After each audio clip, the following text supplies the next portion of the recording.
तो इस सफ़र की शुरुआत हुई थी बड़े ही भारी मन के साथ, क्योंकि ये था पहला मौका जब मुझे अपने नए डेस्टिनेशन के लिए जाना था। क्योंकि अभी तो हम थोड़े ही टाइम के लिए जा रहे हैं और इसके बाद जब हम यहाँ से जाएंगे तो फाइनली हम चले जाएंगे और पता नहीं कब इन लोगों से मेरी दोबारा मुलाकात होगी, कितने समय के बाद होगी ये भी नहीं पता है। तो बस जब घर से चले तो बिल्कुल भी वीडियो बनाने का कोई मूड नहीं था और मैं बहुत ही अपसेट और मैं बिल्कुल मेरा मूड ठीक नहीं था, लेकिन फिर भी काम तो करना ही है और जाना भी बहुत ज़रूरी था। तो यहाँ हम जा रहे हैं। इस सफ़र की जो रिकॉर्डिंग मैंने की वो भी मैंने प्रशांत के कहने पर ही की, कि अपने व्यूवर्स को तो दिखाना ही है कि आप की जो डेली लाइफ है उसमें आप क्या कुछ कर रहे हैं। तो मैंने भी सोचा कि चलो छोटा सा एक वीडियो बना लिया जाए ताकि याद रहे कि हाँ ये भी एक सफ़र था। तो सफ़र में सबसे पहले आया ये जंगे आज़ादी जालंधर का मेमोरियल। जब हम इधर अमृतसर हम रह रहे थे, अभी तक मैंने ये डिस्क्लोज़ नहीं किया था, तो अमृतसर से अब हमारी पोस्टिंग एक न्यू एरिया में हो गई है। तो जब हम अमृतसर शिफ्ट हुए थे तब ये जंगे आज़ादी मेमोरियल बन रहा था और 7-8 साल में ये बन के बिल्कुल तैयार हो गया है। प्रशांत का बड़ा मन था कि इसको एक दिन आके विज़िट किया जाए, लेकिन कभी मौका ही नहीं मिला यहाँ आने का। देखेंगे कभी स्पेशली इसके लिए भी अगर जाया गया तो ज़रूर यहाँ जाएंगे। और जिस दिन हम आ रहे थे ना उस दिन शायद ये आई थिंक इसे छबीली बोलते हैं, ये बहुत रोड पे थे, इसके कारण ट्रैफिक भी था क्योंकि गर्मी के कारण लोग बार बार रुक रहे हैं, पानी भी पी रहे थे। और ये देखकर अच्छा लगा कि लोगों में अभी भी जो सेवा का भाव है वो बचा हुआ है। और इस सफ़र में ना बिल्कुल भी मज़ा नहीं आ रहा था, अदरवाइज़ जब भी हम गाड़ी में होते हैं तो बड़ा इंजॉय करते हैं। और यहाँ ना मिट्ठू बिल्कुल गाड़ी की जो बैक साइड है बच्चे उसी में होते हैं। तो नायला को ना थोड़ी सी वोमिटिंग की प्रॉब्लम है, जब भी वो सफ़र करती है तो वोमिट कर देती है, तो इसलिए हम उसे ना दवाई दे देते हैं थोड़ी सी, ताकि वो भी कंफर्टेबल रहे। वो बच्चा है, दुखी हो जाता है जब भी किसी सफ़र पे जाता है। तो इस तरह से हम नायला को फ़ोन दे देते हैं तो वो आराम से लेट के आ जाती है। और पीछे के जो हैं विंडोज़ उसमें हम लगा लेते हैं किड्स लॉक, ताकि बच्चे बिल्कुल कंफर्टेबल रहें, कोई हमें भी परेशानी ना हो कि खेलते बच्चा पीछे की खिड़की है उसे खोल दे। और अभी अभी आपने भी देखा होगा, मुझे बड़ा अच्छा लगा था ये तिरंगा देखकर। और जैसे ही तिरंगा देखा हमने उसके बाद देखी मैंने ये सफ़ेद कलर की थार। मैंने कभी वाइट कलर में थार नहीं देखी थी, तो ये भी मुझे बड़ी अच्छी लगी थी। और इसके बाद आई ये येलो कलर के फ्लावर। जैसे जैसे सफ़र बढ़ता गया मूड भी ठीक होता गया और हम भी अच्छे से एंजॉय कर रहे थे अब अपना जो सफ़र है उसे। आसमान एकदम बिल्कुल साफ़ सुंदर और रोड देखें आप कितने क्लीन हैं। जैसे जैसे हम अपने न्यू डेस्टिनेशन की तरफ बढ़ रहे थे रोड भी अच्छे लग रहे थे, क्योंकि एकदम बिल्कुल क्लीन रोड थे। और एनवायरनमेंट में भी जो ग्रीनरी थी ना वो बढ़ती जा रही थी, क्योंकि जो नई पोस्टिंग है वो एक हिल स्टेशन है, तो माहौल भी अच्छा बनता जा रहा था।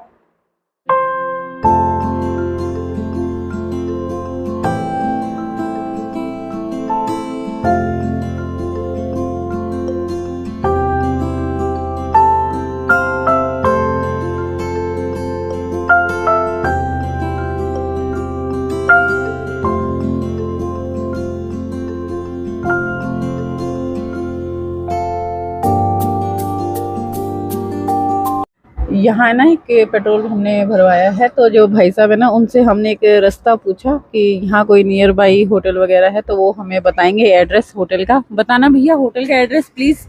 यहाँ से मैम 10 किलोमीटर के बाद एक रेस्टोरेंट आएगा जिसकी बहुत अच्छी बर्फी बनती है और समोसा वगैरह बड़ा टेस्टी होता है। तो उसी भी हर चीज़ मिलेगी आपको खाने के लिए, फास्ट फूड वगैरह, लस्सी सबसे बढ़िया है। इतना बड़ा गिलास देते हैं जो कहते हैं ना स्टील का आता है वो चीज़। ओके। और वहाँ का समोसा सबसे बढ़िया बेस्ट, कहीं नहीं मिलेगा। इतना बढ़िया समोसा है, हैवी होता है और इतना टेस्टी, कोई ज़्यादा वो फैट वाला नहीं डाला होता, नेचुरल होता है जो चीज़ होती है उसकी। समोसा भी नेचुरल होता है भाई साहब कह रहे हैं वहाँ का जो समोसा है ना वो बहुत अच्छा है। तो चलिए ओके, मिलेंगे। आपका नाम?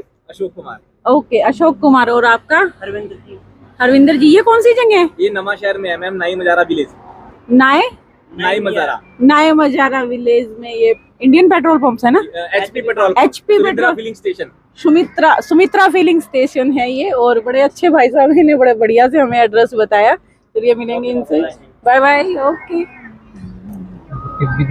तो प्रशांत, कैसा लग रहा है आपको? क्या आप वहाँ का समोसा खाएंगे या नहीं खाएंगे? खाएंगे खाएंगे जरूर खाएंगे।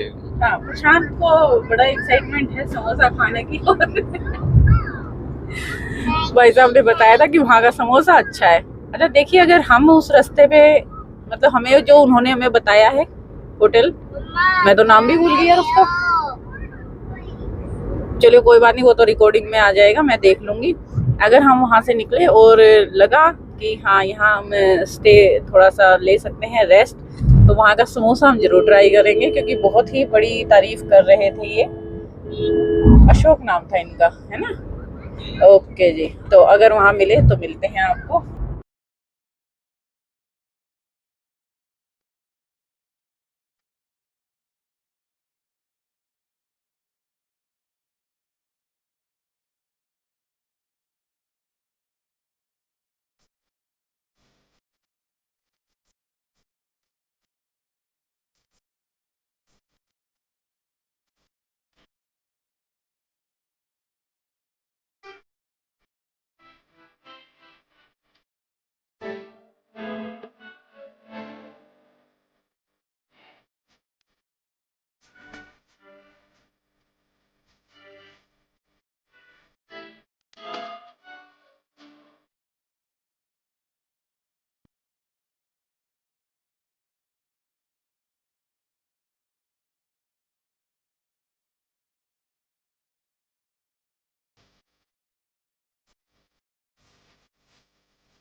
तो जैसा कि पेट्रोल पंप वाले भाई साहब ने बताया था, हम पहुंचे यहाँ शिवालिक वैष्णो ढाबा पर। स्वीट शॉप भी था ये। और जैसा उन्होंने बताया था ना कि बड़ा लस्सी का गिलास है और स्वीट्स भी हैं, तो हमें लगा कि ये वही शॉप है जो उन्होंने हमें एड्रेस पे बताया था, क्योंकि शॉप का नाम पता नहीं कैसे मुझे सुनने में नहीं आया या रिकॉर्डिंग्स में नहीं आया, थोड़ा सा वो मिस हो गया। तो हमें लगा कि ये यही है, क्योंकि रास्ते में हमारे यही सबसे पहले आया और ये एग्जैक्ट 10-12 किलोमीटर के बाद ही था, जैसा उन्होंने हमें बताया था। तो नायला को यहाँ सबसे पहले दिखी आइसक्रीम, तो हमने यहाँ ली पहले 2 आइसक्रीम बच्चों के लिए। और ये था टाइम तकरीबन 4:30-5 बजे के आसपास। तो हमने खाना तो नहीं खाया, क्योंकि वो टाइम अगर हम खाना खा लेते तो फिर जो रात का डिनर है वो नहीं होता। तो हमने यहाँ सोचा कि क्यों ना हम कुछ छोटा सा स्नैक्स लें और चाय ही पिएं, क्योंकि चाय का ही टाइम था। तो यहाँ हमें इंस्ट्रक्शन दी गई कि आप जाके अंदर बैठें। तो हम यहाँ आए तो पता चला कि ये AC हॉल था। तो बच्चों ने यहाँ सबसे पहले आइसक्रीम एंजॉय की और उसके बाद हमने कुछ ऑर्डर किया, तो उसे आने में लगा 5-7 मिनट का टाइम, जब तक हमने बच्चों को खिलाई आइसक्रीम। मिट्ठू ने आइसक्रीम नहीं खाई, क्योंकि मिट्ठू ये सब चीज़ें कम ही खाती है। तो बच्चों के लिए हमने यहाँ पोटैटो फिंगर्स ऑर्डर किए थे और अपने लिए सैंडविच और चाय, बस यही छोटा सा स्नैक्स हमने लिया और जल्दी जल्दी से हमने इसे खा के हम पहुँचे बिलिंग के लिए।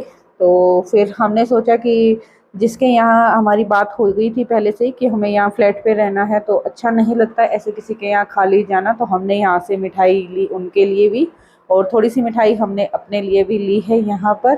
और यहाँ सब मैं दिखा रही हूँ कि ये जो रेस्टोरेंट ढाबा जो था बड़ा अच्छा था, साफ़ सुथरा था और काफ़ी सारी वैरायटी यहाँ अवेलेबल थी।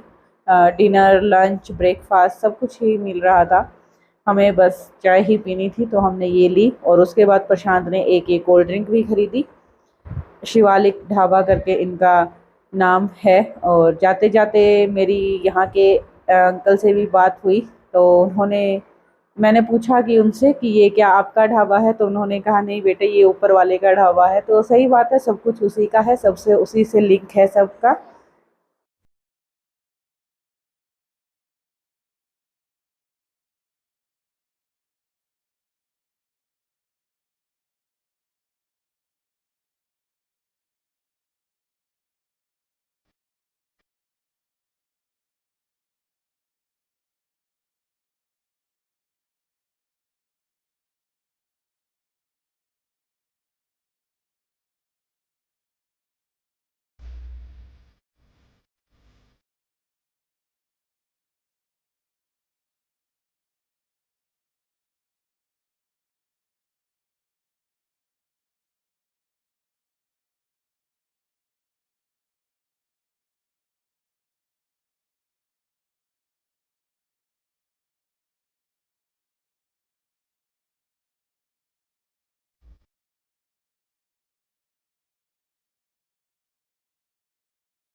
और यहाँ चलते चलते शाम और शाम से रात कब हो गई इस सफ़र में पता ही नहीं चला। कुछ अच्छे पल भी थे, कुछ बुरे लम्हे भी गुजरे इस सफ़र में। और यहाँ ना हम अपने जो फाइनल डेस्टिनेशन है उस पर पहुँचने ही वाले हैं।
तो ये जो पहाड़ों की चढ़ाई थी, घूमते फिरते इधर उधर, मुझे तो बड़ा ही डर लग रहा था।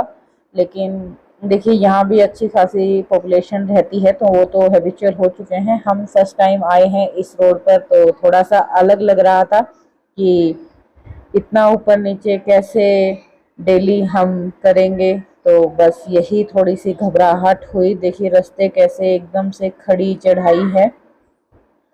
और यहाँ ना बस अब हम अपना जो डेस्टिनेशन है फाइनली वहाँ हम पहुँच गए हैं। तो thank you everyone, please subscribe our channel if you like. Bye bye, take care yourself.